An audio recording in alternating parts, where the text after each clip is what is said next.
지난 이야기, 경제위기 극복에 나선 존로, 프랑스 최초 은행 제너럴 뱅크를 세워 화폐 개혁에 성공한다. 은행에는 금과 은이 차곡차곡 쌓이고 시중에는 종이화폐가 널리 보급되었으며 국가의 재정 건전성은 금세 호조로 돌아섰다. 이후 그는 더 큰 개혁을 준비했다. 무려 토지를 담보로 한 대규모 양적 완화를 계획한 것이다. 그리고 이 계획의 주인공은 다름 아닌 미시시피 회사였다. 그는 당시 아무도 관심을 가지지 않았던 미시시피 회사를 인수하고 인도그룹을 출범시켰으며 전 해역에서의 무역 독점권을 장악했다. 제너럴 뱅크 또한 왕립은행으로 탈바꿈하여 신용도를 한층 높였다. 모든 준비가 끝났다. 마침내 발행한 인도 회사의 주식은 선풍적인 인기를 끌었고 신주 발행 한 달 만에 주가는 2배나 뛰었으며 거리에는 백만장자로 가득 찼다. 그러나 급격한 주가 상승의 이면에는 초인플레이션이 따랐고 결국 존로는 버블의 끝을 목도하고 만다.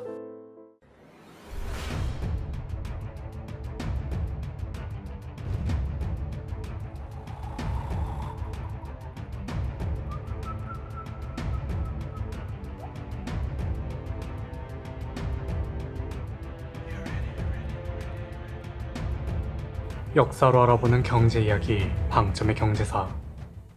콩티 왕자의 금태환 요구에 장내가 술렁입니다. 모두 꿈에서 깨어날 시간이 찾아온 거죠. 현재 횡보장은 한시적 현상일 뿐이라고 믿고 있던 사람들도 불안감을 감추지 못했어요. 낙관론에서 비관론으로 역대 FRB 의장의 말처럼 한 사람의 선택이 나비 효과를 일으킨 겁니다. 사람들은 너나 할 거 없이 모두 은행으로 달려가 금퇴환을 요구하기 시작했죠. 뱅크런, 은행에게 사형 선고와 다를 바 없는 대규모 예금 인출 사태가 일어났어요. 당연히 은행은 바꿔주지 않았습니다. 정확히는 못 바꿔줬죠. 그도 그럴 게 금보 요구보다 더 많은 양의 화폐를 발행한 지 오래니까요. 끝내 그는 대책 마련을 위해 은행 문을 닫습니다. 하지만 때는 늦었죠. 이미 그의 시스템은 신용을 완전히 잃었어요. 더는 마땅한 방도가 없었습니다. 그럼에도 끝까지 발악했죠. 그는 열흘 만에 은행 문을 열어요. 대신 1인당 금퇴환 액수를 제한합니다. 당시 로얄뱅크의 지급준비율은 20%로 이 한도 내에서 최대한 부도를 막아보려 했죠. 그러나 제한 조치에도 불구하고 은행을 향한 행렬은 길게 늘어서요. 지폐가 휴지 조각이 되었다는 소식에 주주들 또한 흔들립니다. 왜냐하면 인도 회사가 배당을 지폐로 지급하고 있었기 때문이죠. 이로 인해 증권거래소압 역시 북새통을 이뤄요. 반토막난 주식과 절반 넘게 오른 식품 가격, 모든 걸 잃게 생긴 사람들은 이성을 잃고 맙니다. 곧 폭동이 일어났죠. 은행을 습격하고 광장을 점거했으며 금융가들에게 사적 제재를 가했어요. 평화는 깨졌습니다. 국가도 그들을 제압하는 과정에서 수십 명의 사상자를 일으켰죠. 문제는 여기서 그치지 않았어요. 그해 9월 마르세유 대역병이 창궐합니다. 전염병은 국가 경제 활동을 마비시킬 정도로 파급력이 강하죠. 특히 인도 회사처럼 무역으로 먹고 사는 기업에게는 더 치명적이에요. 이제는 정말 누군가 책임을 져야 할 때가 왔습니다.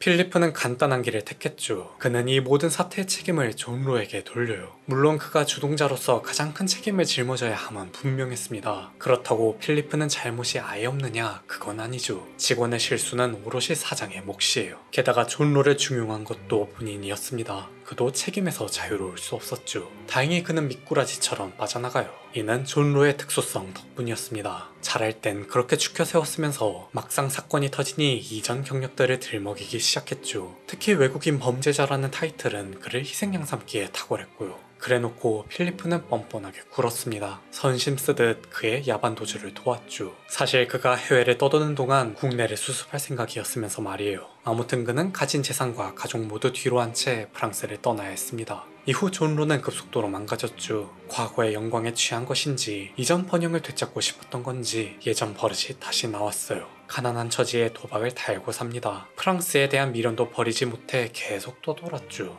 영국이 진작 그를 사면해 주었건늘 남은 여생 마음 편히 고향에 내려가 살 수 있었는데요. 끝까지 희망의 끈을 놓지 못했습니다. 하지만 1723년 필리프가 사망하면서 그의 화려한 재기는 좌절되었죠. 결국 그는 베니스로 돌아가 폐렴을 겪다 쓸쓸하게 사망해요. 명예욕은 높았으나 개인의 영달만을 위해 살지 않았고 반인륜적 행태를 보였지만 그 또한 국가를 위한 선택이었으며 한때 번뜩이는 아이디어로 짧게나마 시대를 풍미했던 그가 그저 한낱 사기꾼으로 생을 마감했다는 게 참 안타까운 결말이 아니었나 싶습니다. 무엇보다 그래서 두 사람이 함께 할 수 있었던 게 아닐까 하는 생각도 드네요.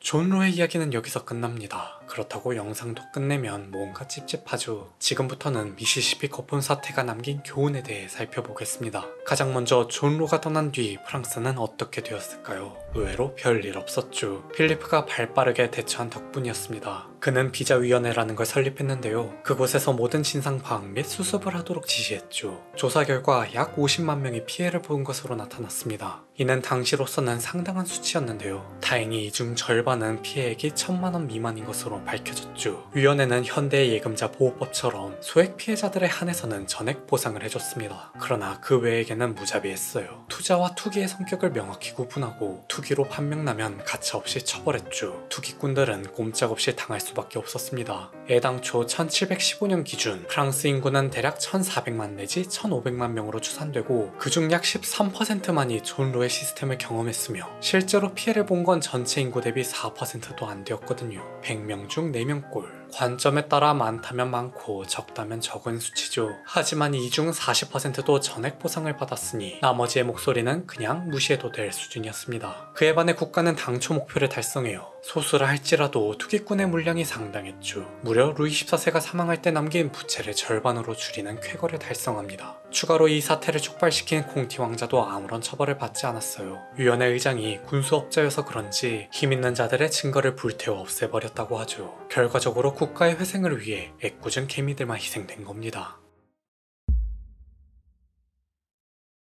또 어떤 교훈이 있었을까요? 신용경제에 대한 불신이 팽배해졌죠. 무엇보다 은행이라는 단어 자체가 금기시 되었습니다. 이는 현재도 그러한데요. 몇백 년이 지났음에도 부정적 이미지가 지워지지 않아 은행들은 사명의 뱅크 대신 소시에테나 크레디를 사용하고 있죠. 만약 프랑스를 여행하다 방크라는 단어를 보게 되신다면 그건 로얄뱅크의 후신 방크 드 프랑스이거나 외국계 은행일 겁니다. 여성의 주식 투자도 금지되었어요. 왜냐하면 미시시피 거품 사태 당시 많은 여성들이 폭동에 가담했다죠. 아무래도 시대적 배경상 여성의 경제활동 참여가 자유롭지 못했을 겁니다. 그렇다 보니 소수의 행동이 전체 인식인 양 더 부각되고 왜곡되었을 거예요. 그러나 프랑스는 단호했죠. 19세기에 들어서야 천천히 해제하기 시작했습니다. 1816년 견학 차원에서만 여성의 증권거래소 출입을 허락했고 1946년이 되어서야 헌법으로 그 권리를 복원해 주었는데요. 정작 제대로 시행된 건 1967년부터였죠. 파리 증권거래소의 최초 여성 회장이 탄생한 것도 2021년이므로 사실상 꽤 오랫동안 차별받은 것으로 여겨집니다. 루이지앵 매도에도 크게 기여했어요. 1997년 IMF 경제위기 이후 우리나라에서 주식하면 패가망신당한다는 말이 생겨났듯 당시 프랑스인들 사이에서도 루이지앵에 대한 부정적 인식이 있었죠. 재미있게도 프랑스가 루이지앵을 팔게 된 건 혁명 때문이었습니다. 프랑스 혁명의 결과로 공화국이 들어서자 이에 불안감을 느낀 주변국들이 대프랑스 동맹전쟁을 일으켰어요. 설상가상 IT에도 혁명이 일어났죠. 나폴레옹은 부담스러웠습니다. 모든 곳에 신경 쓸 수 없기에 전선을 최대한 좁혀야 했어요. 그래서 1803년 미국에게 루이지앵을 팔기로 결심한 거죠. 어쩔 수 없었다고는 하지만 프랑스 입장에서 참 아쉬운 결정입니다. 만약 끝까지 지켜냈더라면 적어도 미국은 초강대국이 되지 못했을 테죠. 서부 개척 시대가 열린 것도 멀로 독트린을 선언하며 고립주의를 택할 수 있었던 것도 두 차례 세계대전에서 본토가 큰 타격을 받지 않고 넘어간 것도 전부 루이지앵을 얻었기에 가능한 일들이었어요. 여하튼 미국 영토가 된 루이지앵은 여전히 프랑스의 명맥을 잇고 있습니다. 지명도 루이지앵은 루이지애나로 누벨 오를레앙은 뉴올리언스로 바뀌었을 뿐 루이 14세와 필리페의 이름을 그대로 쓰고 있죠. 특히 뉴올리언스의 경우 미국에서 유일하게 대륙법을 사용한다네요.